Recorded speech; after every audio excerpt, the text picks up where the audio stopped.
Sweeten the holidays with a gingerbread house making party.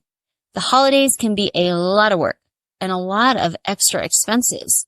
It seems like we are rushing around and there's never enough time to do it all. Take a deep breath and remember that this is one of the best times and most magical times for your child. Imagine your child's eyes lighting up with holiday magic as they build a gingerbread house with their friends. And you put that sparkle in their eye because you were able to plan this fabulous event. You can plan a gingerbread house making party with very little time, effort, or expense that can create those lasting memories, capturing special moments and emotions that your child will cherish for years to come. And I am willing to bet they will ask you to do this every single year, so this can become a fun tradition in your family. Welcome to Epic Mom Life. I am your host, Kara Peterson. This show is sponsored by The Possum's Tale, a unique book adventure for your 6 to 12-year-old child. Let's jump into today's show. The best part is that this fun event can be perfectly tailored for your child's unique interests, abilities, age, and personality. Planning the perfect party. The first step in planning your gingerbread party is deciding on the invitations. It can be a lot of fun to have a theme.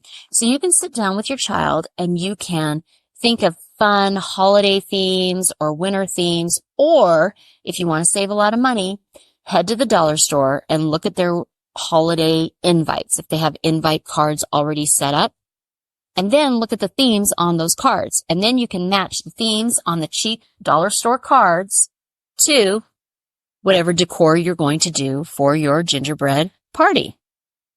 So here are some fun theme ideas. Winter Wonderland. Create a magical atmosphere with snowflakes, pine cones, and twinkling lights. Candyland. Bring the beloved board game to life with bright colors, candy-inspired decorations, and lots of sweet treats. Enchanted Forest. Transport guests to a whimsical forest with greenery, woodland creatures, and again, everybody loves those sparkling fairy lights. Now, should you use digital invites or paper invites? This is entirely up to you and your child. I was actually just at a virtual bridal shower, so you could actually create this entire gingerbread party online. I love personal connection, but I'm just telling you this actually could be done. And if you were going to do an online gingerbread house making party, I would definitely go with digital invites because you're already catering to a digital type crowd. Otherwise, it's going to be preference. How techie are you and your child? What is the likelihood that the people you are sending it to are going to open the invite in their emails?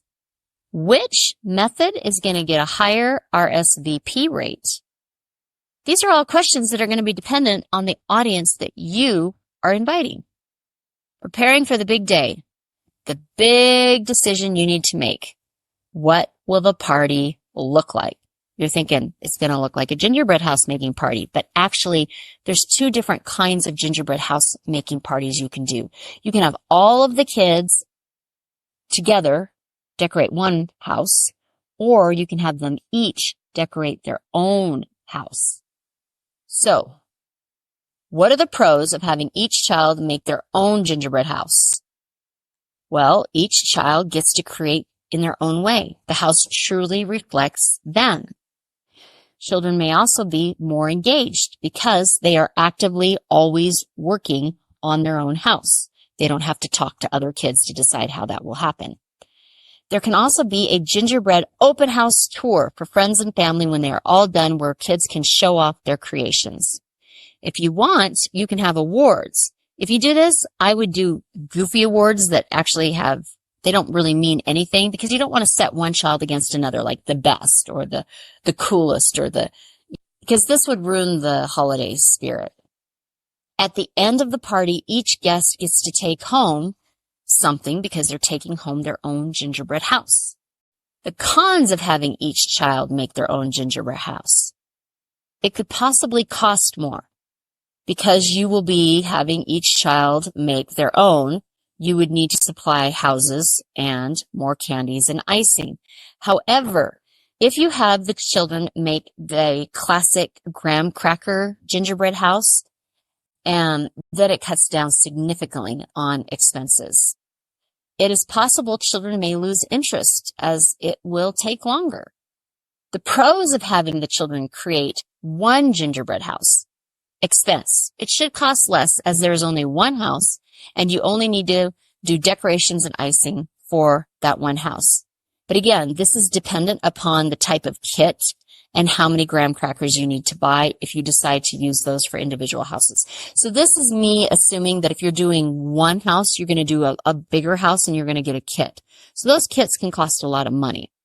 And that if you're doing individuals, you're doing graham crackers and those don't cost as much. So you would have to weigh the expenses of those together. Timing. It should take less time as the children are all working on the same house. The children are all gathered around one house, so it feels more interactive and social, so it feels more like a party. The cons of having children create one gingerbread house.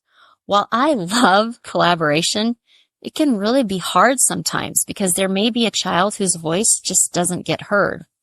Since this is more of a group strategy and there may be more talking before the action, some children may grow bored and lose interest. And at the end of the party, each guest cannot take home their own gingerbread house, so they don't get to take something home. But I have a remedy for that. Gingerbread ornaments. I love the idea of having gingerbread man ornaments ready to decorate on standby. These can be one of two different types. Baked ornaments that use icing and candies to decorate. And if you punch a hole at the top before you bake it, they can be hung on trees. A station, and then the second kind is a station with cutout gingerbread men on like cardstock. And that way you can have glitters, crayons, paint, markers, whatever that they can decorate.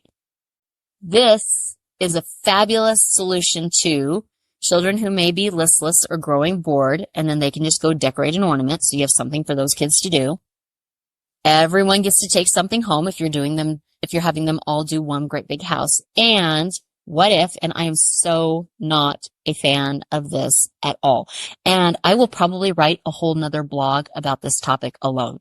But what if your 11-year-old invites 5 friends? And 2 of those friends bring their siblings because their parents thought, this is a fabulous thing. They're going to do gingerbread houses. This is obviously something that's for all kids. It's an open invite. This, again, is a whole nother topic. But you would have this covered because the littles could go decorate gingerbread ornaments and stay out of the big kids' way. Gingerbread making essentials. You don't want a house full of kids with no icing. So before these little creators unleash their imaginations, gather the must-haves. Remember again, if you're going to have like gingerbread houses and stuff like that, I would go for the store-bought kits over making the gingerbread stuff, but I have it for you anyway. Gingerbread mix. Choose a pre-made mix or create your own recipe using flour, sugar, butter, eggs, and spices. Graham crackers or pretzels. You can go to Pinterest and check out DIY gingerbread houses to see what kind of foundation you would want to use for individual houses if you go this route and do not want to buy a bunch of $30 gingerbread house kits. Kid you not, just for the little ones, they pretty much start at that cost. Royal icing. This is sweet and it's sticky, and this is the icing used to hold those gingerbread houses together. You can either buy royal icing or make your own using powdered sugar, meringue, and water. And again, I would Pinterest that recipe, or I would Google that recipe if you're not going to just buy it. Food coloring. I know this sounds so basic, but if you're making your own, it's going to be white, or a lot of the royal icing, it comes in white. So you can just add food coloring, make it whatever color you want. Now, I know that some of you are thinking, dyes, I don't want any of those awful dyes in my kids if they're going to end up eating these creations. So, look at natural food options, for example, beet juice for red, but do this in advance and mix it in with your icing in advance and glue a couple things together in advance and see if they hold. That way you are not surprised when you have a house full of kids and if it doesn't work. Bags. You need some bags or some way to, like squirt and use the royal icing. Decoration. Stock up on an assortment of sprinkles and candies and edible decorations to let your kids' creativity shine. Take your child out shopping with you. Make this a lot of fun. I would also look at Pinterest because you'll want bigger candies, say for fencing and roofing tiles and the windows or something like that. And then little candies for flowers. Setting the scene. People love themes. You may have created one with your invitations, but if you are slammed with all of the holiday stuff going on and you're just like, Kara, I am just thrilled I was able to throw this party for my kid, and you don't want to decorate, just have your kid decorate and throw on some holiday music. Usually what kids notice most is other kids. Even adults, well, they'll notice if the house is picked up. Kids honestly don't even notice that. They will remember the conversations. Here are some ideas if you want to do a little more. Again, twinkling lights, those string lights or fairy lights, they love them. Or you can do LED candles and add a warm glow to the room. Holiday music. Again, I just mentioned just playing some nice holiday music. Winter Wonderland backdrop. Okay, I actually had a nonprofit on kindness, and every year our fundraiser was a festival of trees, and we wanted an easy to manage, easy to do selfie station. So I just went online and found winter backdrops, and they were pretty cheap, and you just hang them, and you can get all different kinds, and people can just go up and they can do a winter backdrop. If you want to go a step further, you could do a whole bunch of different winter accessories, and kiddos can go up there and you could have a camera up there or a cell phone that people can take pictures of, and then you can share them with their parents. I'm assuming kids that are invited do not have cell phones, and I know probably a lot do, but I'm going to go for we are not letting the kids have social media and cell phones yet. Festive tableware. Just use red and green tablecloths, plates, cups, and napkins to match the holiday theme. Okay, this is a major environmental cringe, but make it all plastic throwaway, because then you can have the whole mess contained and easy to clean up. It's super, super easy. Scent. I love, love, love the idea of making your party a 5-sense experience. The problem with fun gingerbread candles is that many people experience headaches and allergies due to heavily artificial scents. If you want to do smells, I would suggest apple cider on the stove with holiday spices so that the aroma carries and you have something really tasty to give out, or do wreaths, live wreaths, or boughs. Time to share. So how do you display these amazing creations? I would make it so that everybody involved showcase the masterpieces. I love the idea of children being able to show off what they have accomplished, whether they created one big gingerbread house together, individual houses, or if they did one big gingerbread house, also have all the gingerbread men there too. And then share the love. So when people come to see all of those things, set up a hot cocoa station so that people can get a cup of hot cocoa. They can kind of hang out. They can enjoy everything.